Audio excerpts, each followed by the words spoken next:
College লাইফে প্রেমের গল্প অনেকেরই জীবনের একটা সুন্দর অধ্যায় হয়ে থাকে।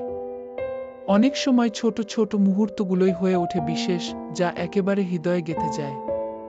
এমন একটি গল্প ভাবুন, যেখানে দুইজন তরুণ-তরুণী একে অপরকে কলেজে প্রথম দেখে। ক্লাসে পাশাপাশি বসা, একে অপরের পাশে বেঞ্চে বসা, কিছু মুহূর্ত একে অপরের দিকে তাকানো। একদিন ক্যাম্পাসে কিছুটা আলাদা পরিবেশ ছিল। একটি অনুষ্ঠানে তারা প্রথম কথা বলতে শুরু করে। তখন তারা একে অপরের প্রতি আগ্রহ অনুভব করে, তবে সেদিন কোনো শব্দ আর জটিলতা ছিল না।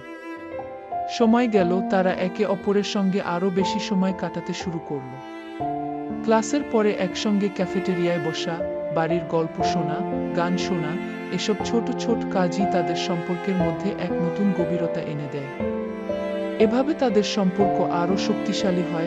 কলেজ লাইফের শেষ দিকে যখন সবাই তাদের স্বপ্নে বিভোর, তখন তারা বুঝতে পারে, কলেজ জীবন যে শুধু পড়াশোনা বা পরীক্ষার জন্য নয়, বরং বন্ধুত্ব, সম্পর্ক এবং জীবনের প্রতি ভালোবাসা তৈরির জন্য এক অসাধারণ সময়।